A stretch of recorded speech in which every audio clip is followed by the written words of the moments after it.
The way you talk about God has convinced and will continue to convince some percentage of humanity that it's fine to hold on to this old sort of God, the explorer. I think there are a lot of problems with that. You know, there's no bad zodiac sign. Whoever you are, everyone's got a great zodiac sign. So this atheist confronts Jordan Peterson on him giving hope to people to continue to believe in God. He's like, how dare you? You're allowing more people to still believe in this stupid stuff.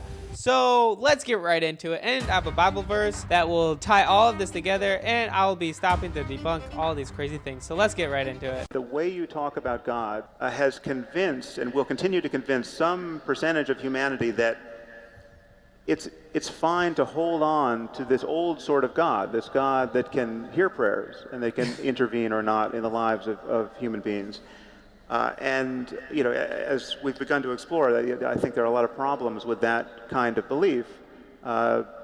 If nothing else, there are many such gods on offer, and devotion to them becomes irreconcilable among true believers. And my concern is that you could do exactly what you do with religion with astrology, right? It would be no more legitimate to obfuscate the boundary between clear thinking and superstition there, because this traditional God and the doctrines that support him are on no firmer ground than astrology is. That's the biggest lie in the history of mankind. It has no firmer ground compared to astrology. What? You're crazy. I'm sorry. I'm going to continue to watch today. And astrology, you could almost everything you say about religion, it's the fact that it has organized human thinking for thousands of years, that it's a cultural universal, that every group of people has given rise to some form of it, that it has archetypal significance, that it has powerful stories. All of that can be said about astrology, and in fact, some additional things can be said about astrology that would argue in its favor. For instance, astrology is profoundly egalitarian. You know, there's no bad zodiac sign. Whoever you are, everyone's got a great zodiac sign. Oh yeah, I wonder why. You know, it's just an inconvenient fact of the discipline that if I read you Charles Manson's horoscope, you know, 95% of the audience would find it relevant, and that's how easily falsifiable astrology is. But my concern is that we could live in a world where societies are shattered over things like, you know, different zodiac interpretations. And we don't live in that world for good reason, because we have beaten astrology into submission. And I would say that religion, in terms of revealed religion and belief in a personal God, is, over the centuries, getting the same treatment by science and rationality, and should be. And it is a perverse circumstance that we live in a world that is shattered by religion. Yeah. Don't clap for that, people! That was the most ridiculous thing I've heard. Him saying that religion's literally just like astrology. He's comparing astrology to religion, especially to the Christianity religion. I'm sorry, but there's so much evidence and facts based off of the Bible, how people live their lives, how people understand and relate to God from the Bible. And then over here he's like, astrology, oh, zodiac signs, oh. I'm gonna see what Jordan Peterson says here. So I think what I'll do first is adopt the exceptionally difficult and likely counterproductive position of saying something not so much in defense of religion, but in defense of astrology, knowing full well that that's fundamentally a fool's errand. But there's something I want to point out. Thank you. First of all,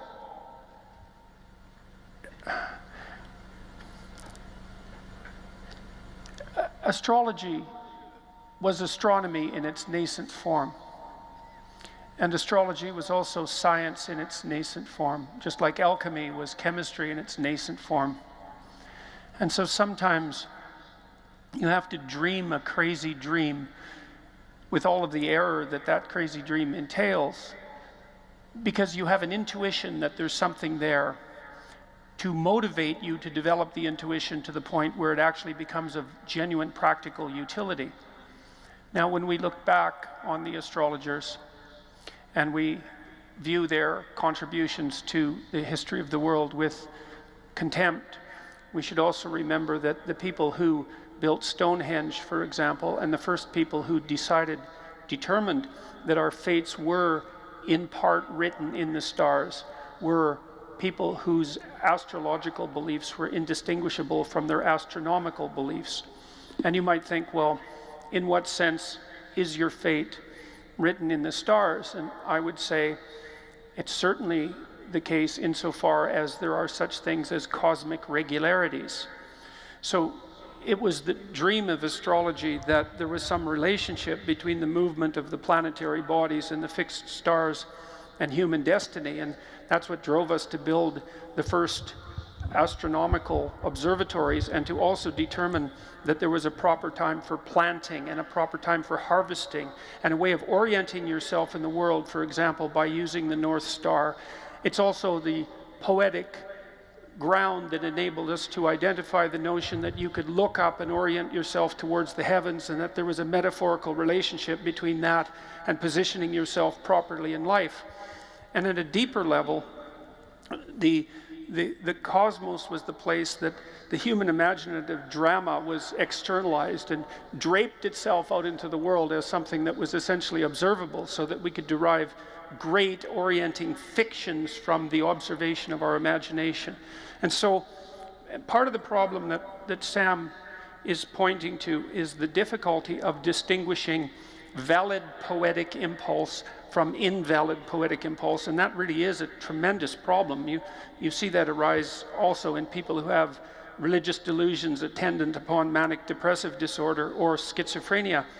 But so much of what eventually manifests itself as hardcore pragmatic scientific belief has its origin in wild flights of poetic fantasy.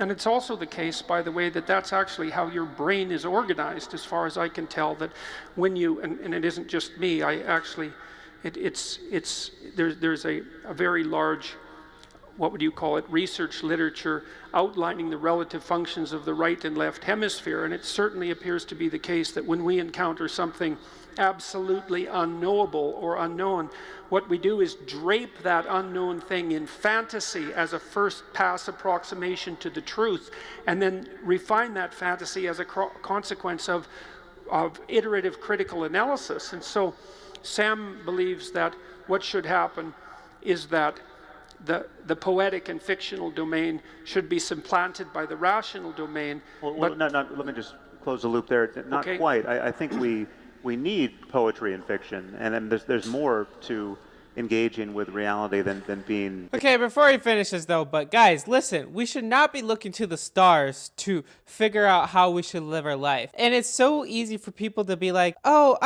what zodiac sign are you? Oh, I forget all of them, but then they read the description and they're like, oh, that's so me, even though it could apply to any one of you guys. And of course, it's good to look to the stars. Obviously, the sun, when you should plant.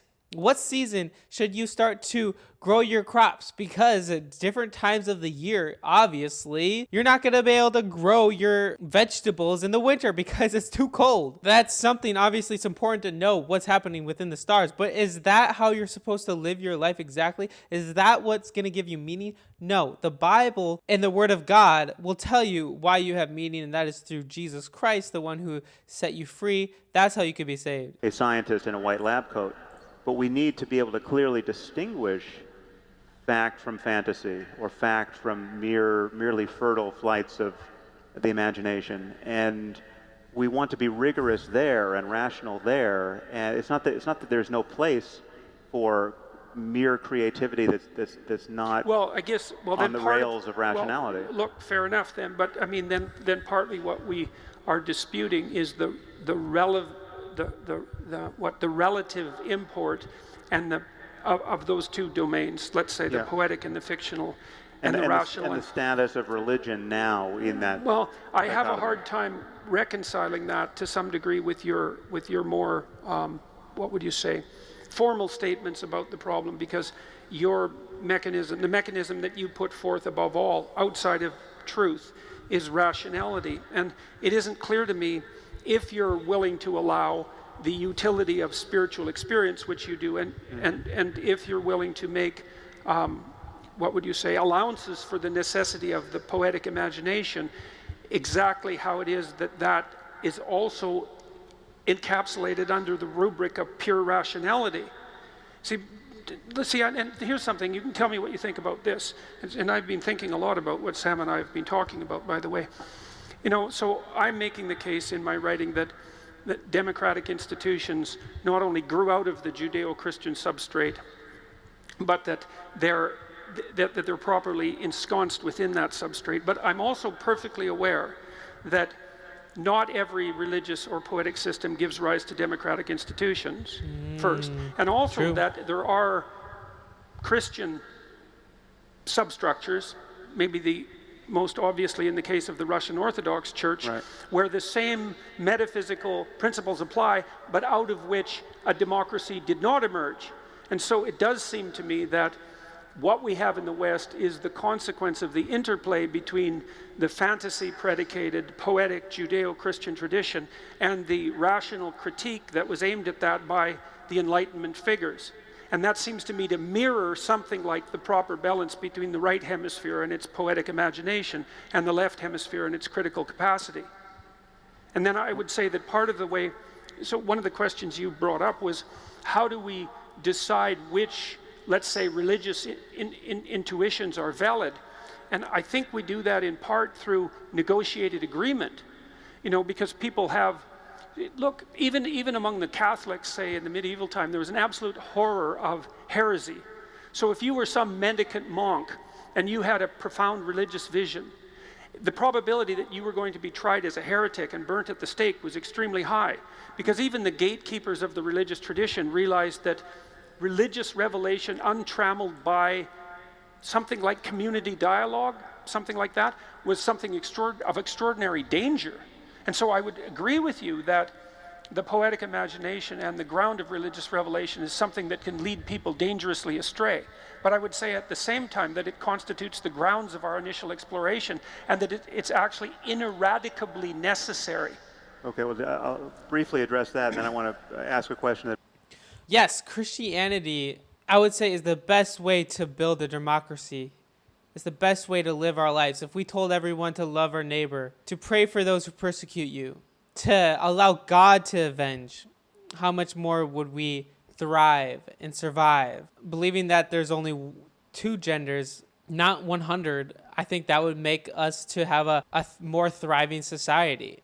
I think that, yes, people do use religion and pervert it and twist it just to get things that they want, because it is because of people who made this, ruined the Christianity, Judeo-Christian values, people who twist the Bible and use it for their own gain. But that doesn't make the Christian religion bad. That's the difference. Yeah, like you said, not every religion is good, okay? Not every religion is good for society. I wouldn't want to live in Islamic society. That would be very difficult, especially for women. It brings Douglas directly in here.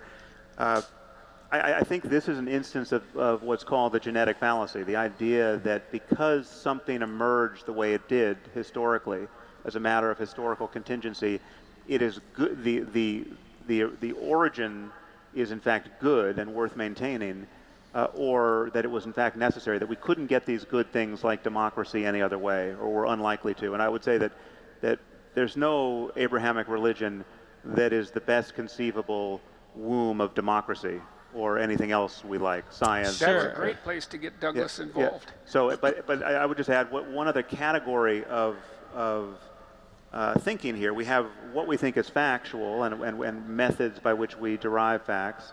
And I would put rationality there and an empirical engagement with reality. Then we have other good things in life, like fiction and flights of fancy that are pleasing for one reason or another and could be generative toward the first category.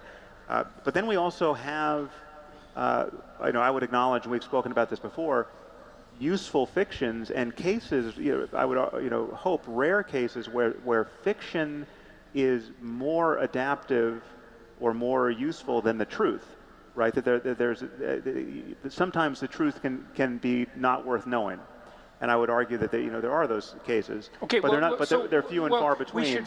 We should focus on that to some degree. Yeah, so I wanted to point to Douglas here. Genesis 3:6 says, when the woman saw that the fruit of the tree was good for food and pleasing to the eye, and also desirable for gaining wisdom, she took some and ate it. She also gave some to her husband. Here and focusing on that, because I think your fear, Douglas, is that my style, or Richard Dawkins' style, or Christopher Hitchens' style of anti-theism, just let's just throw the vicars from the rooftops now, because it is time to end this thing.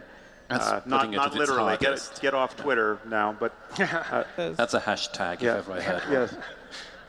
Your concern has been that, and I think Jordan shares this, that so much of what is good in our Western developed societies is at the very least maintained by maintaining so-called Judeo-Christian values, or the remnants of our past religiosity, and that there is a baby in the bathwater that can be difficult to discern, and we can't empty the tub all at once, and this is very much because there's a zero-sum contest with the religious enthusiasm we see coming from the Muslim world, and of course the Muslim world is all over the world at the moment. So in that contest between an older style of religiosity and theocracy really, and modernity, you are not as eager as I have been to pull up a Western religiosity by the roots.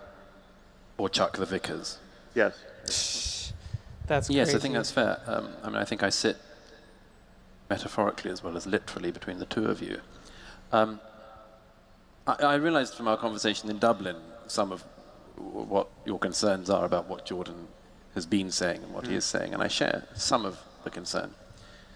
I said to you then that I used the analogy of what our friend Eric Weinstein recently described to me as Jesus smuggling. That it was a consequence of a discussion about biologists. What do you do if you're discussing design, intelligent design? You can be okay as long as your own bandwidth on the issue, as long as your own depth of knowledge on the issue is very considerable. You can be okay discussing that biology with somebody, even a fundamentalist Christian, so long as you can follow every step of the way. But the fear will always be that the moment you're not looking, they're going to smuggle Jesus in. Or they'll wait till the moment that you're not comfortable anymore with the argument, the bit when you're at the very end of your cognitive ability, and then they'll, trust me. There's Jesus. Yes. There's Jesus. And one of the things I realized from Dublin was, although I think you may not think that Jordan himself is going to try Jesus smuggling on you, you fear that somewhere down the line from what he's saying, somebody else will do that trick. Yeah, it's worse than that. I actually know the people who are clapping are doing that. I hear from those people on a daily basis, right? So that the segment of Jordan's audience that is very happy to be told they can stay on the riverbank of their traditional Christianity for the most part, and they don't have to get into the stream of totally modern, rigorous, rational thinking about everything from first principles, right? That there's something that the Iron Age scribes got right, and it's right for all time. Those are the applause I'm hearing. What's wrong with that? Oh my goodness, what's his problem? Of course, there's so many things that we could take from the Bible that is so valuable to everyone's lives. And you can't deny that. You can't say, oh, we should just tear the entire roots out of all religions and throw them away. You can't do that. That's how society got built. That's how we got here today. That's how we have civilization unlike no other, because of Jesus giving life to everyone. You wouldn't even be able to talk right now and have a podium that say these things if it wasn't for Jesus. Honestly or not, Jordan is telling them it's okay to stick right there with a shard of the cross. One good way that Okay. It's absolutely wild that you would say that. What are your guys' thoughts on this? And the thing is, I'm sorry, we don't smuggle Jesus into everything. It's just, he is in everything. So, boom. Well, not sin, actually. But I can't believe he's just like, let's just throw all the vicars off the... Psalms 145:9 says, the Lord is good to everyone. He showers compassion on all his creation. Thing is, they see like this one bad thing that happens and claim that's all everyone believes in. One pastor has an affair. That all pastors are evil now. Oh, one pastor has a jet. All pastors are just doing that to make money, which is, it's like the exact opposite. It's where there's the 1% of all the pastors who have those problems. A lot of them do not make a lot of money. A lot of them obviously don't struggle or have an affairs. A lot of them you'd never hear about. That's the amazing thing, but obviously there's a highlight on it. And if maybe there's 10 cases a year or something, and there's 100,000 pastors, which is probably more than that, I don't even know, but millions of pastors, and there's only 10 cases, 10 things that make the news, that's nothing.